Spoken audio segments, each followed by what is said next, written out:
എൻ്റെ പേര് ജീവന്റെ പുസ്തകത്തിൽ എഴുതിയിട്ടുണ്ട്. എല്ലാ പുസ്തകത്തിൻ്റെ പേര് വെട്ടിക്കളയാം, പക്ഷെ വെട്ടിക്കളയാൻ പറ്റാത്തൊരു പുസ്തകമുണ്ട്.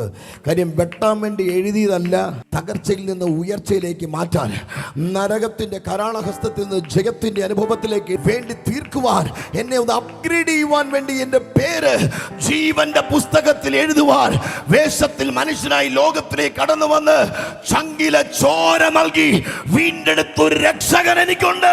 അവൻ എന്നെ വിട്ടുകൊടുത്തില്ല. വിട്ടുകൊടുക്കാൻ യേശുവിന് മനസ്സില്ലാതിരുന്നു. അതുകൊണ്ടാണ് ഈ ധൈര്യത്തോടെ കർത്താവിന്റെ സന്നിധി നമ്മളായിരിക്കുന്നത്.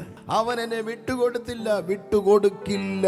എവിടെയെങ്കിലും പ്രതീക്ഷ നഷ്ടപ്പെട്ട ആരെങ്കിലും ഇരിപ്പുണ്ടെങ്കിൽ, ഈ ശബ്ദപരിധിയിൽ എല്ലാ മേഖലയ്ക്കത് പ്രതീക്ഷ നഷ്ടപ്പെട്ട അവരാരെങ്കിലും ഉണ്ടെങ്കിൽ, പുതിയ പ്രതീക്ഷകൾ നൽകുവാൻ കഴിവുള്ള സുവിശേഷമാണ് നീ കേട്ടുകൊണ്ടിരിക്കുന്നത്. ഒരു തത്വചിന്തയല്ല നീ കേൾക്കുന്നത്. നിന്റെ ജീവിതത്തെ രൂപാന്തരപ്പെടുത്തുവാൻ ശക്തിയുള്ളത്, ജീവിതത്തിന്റെ അർത്ഥത്തെ നൽകുവാൻ കഴിവുള്ളവൻ. വചനം പറയുന്നു, എന്നെ കണ്ടെത്തുന്നവൻ അവൻ ജീവനെ കണ്ടെത്തുന്നു. അവൻ യേശുവിനെ കണ്ടെത്തുന്നവൻ അവൻ ജീവനെ കണ്ടെത്തുകയാണ്.